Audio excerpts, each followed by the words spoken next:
सदगुरुदेव जी की जय हो। बंदी छोड़ गरीबदास जी महाराज जी की जय हो। स्वामी रामदेवानंद जी गुरु महाराज जी की जय हो। बंदी छोड़ सतगुरु संत रामपाल जी महाराज जी की जय हो। भगत भाइयों, मैं राकेश दास बांदा से, मेरा मोबाइल नंबर है 8756347480। भगत भाइयों, जैसा कि आप सभी जानते हैं कि हमारे सदगुरुदेव जी को बरवाला कांड के अंदर सश्रम डबल उम्र कैद की सजा राष्ट्रीय समाज सेवा समिति और फर्जी नामदान संचालक और फर्जी कोऑर्डिनेटरों ने करवाई है।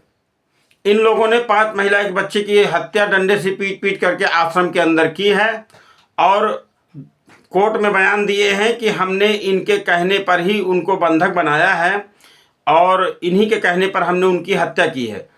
गुरु जी की सजा इस बात पर हुई है क्योंकि गुरु जी के सगे बेटे मनोज और वीरेंद्र ने कोर्ट में बयान दिया है कि हमने बाबू जी के कहने पर यानी संत रामपाल जी महाराज जी के कहने पर ही हमने इनको बंधक बनाया है और उनकी पीट पीट कर हत्या की है। गुरु जी की बहन राजबाला, गुरु जी का भांजा, ऐसे गुरु जी के सगे रिश्तेदारों ने कोर्ट में बयान दिया है कि संत रामपाल जी महाराज जी के कहने पर हमने ही सारा ये जो है भक्तों को बंधक बनाया और 5 महिला एक बच्चे की पीट पीट कर हत्या की।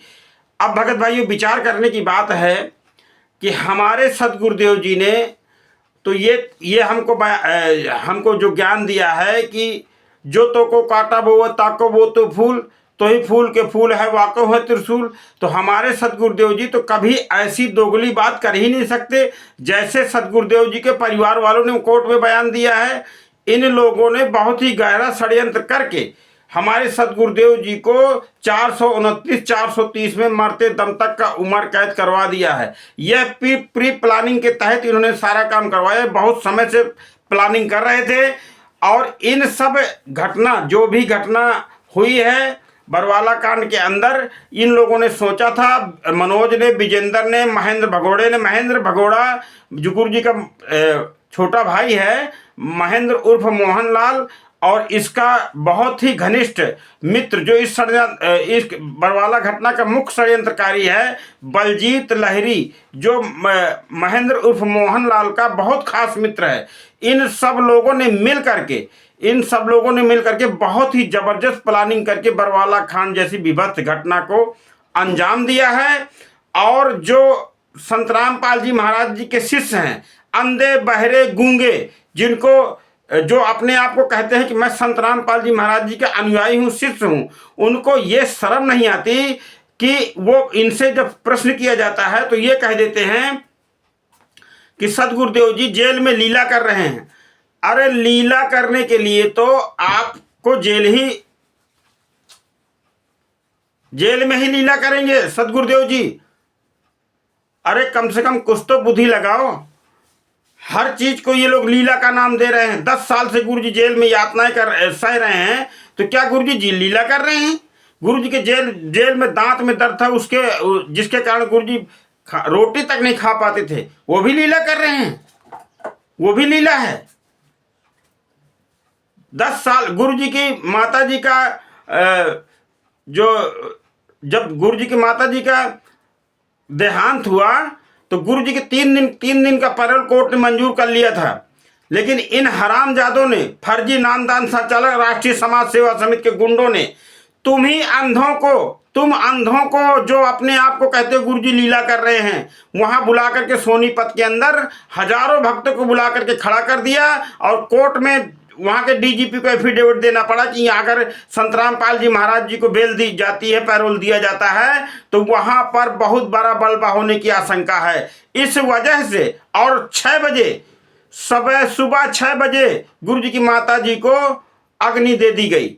इंतजार भी नहीं किया कि सदगुरुदेव जी जो है, और वो वीडियो बना करके कोर्ट में जो है पेश किया गया, जिसके कारण गुरु जी से पूछा गया। फिर भी कोर्ट 3 दिन का पैरोल देने के लिए गुरु जी को तैयार था, लेकिन संत रामपाल जी महाराज जी से जब माननीय न्यायाधीश महोदय ने पूछा कि क्या आप जाना चाहेंगे, क्योंकि आपकी माता जी का तो अग्नि आपकी माता जी को तो दी जा चुकी है, चिता जलाई जा चुकी है, तब सदगुरुदेव जी ने क्योंकि वो तो परमात्मा अंतर्यामी है, वो जानते हैं इनके सारे जो है, तब उन्होंने सदगुरुदेव जी ने कहा कि नहीं, मैं नहीं जाना चाहूँगा, क्योंकि ये लोग चाहते थे कि वहाँ पर कुछ और बवाल हो और कुछ केस और सदगुरुदेव जी पर लग जाएं। अरे जो अपने आप को संत रामपाल जी महाराज जी का शिष्य कहते हैं, वो एक बार विचार करे कि अगर तुम्हारा बाप जेल में बंद होता और उसके दांत में दर्द होता और वो कहता कि मेरे दांत में दर्द है, जेल अधीक्षक के महोदय से, जेल अधीक्षक के माध्यम से पटिशन कोर्ट में जो है अपने लिए इलाज की मांग करते, तो क्या आप लोग ये कहते कि वो लीला कर रहे हैं? अरे कुछ तो दिमाग लगाओ, कुछ तो बुद्धि लगी। इतने सबूत परमात्मा ने ज्ञान अमृत षड्यंत्र कब्बिस नामक पुस्तक के माध्यम से आज सोशल मीडिया के माध्यम से हमारे आंदोलनकारी भाई बहन एक एक पॉइंट पर आपको बता रहे हैं, विचार कर रहे हैं और सारे सबूत दिखा रहे हैं। लेकिन आप है कि आप बिल्कुल, आपके कान में जू तक नहीं रेंगती, आप बिल्कुल जागने को तैयार ही नहीं है।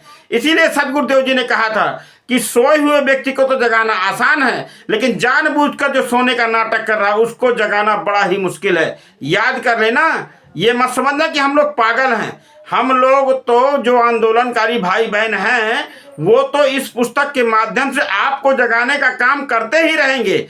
आप जागो या ना जागो, ये आपके संस्कार पर, भक्ति संस्कार पर निर्भर करता है।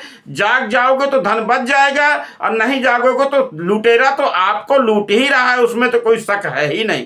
कहने का भाव है, सदगुरुदेव जी ने अपनी अमृत वाणी में कहा है कि शंका शोर सराय में और सोता है दिन राती, अजीवित जग में जूता पड़ेगा, जीवित जग में जूता पड़े फिर यम टोरेंगे छाती, अजीवित या जग में जूता पड़ेगा।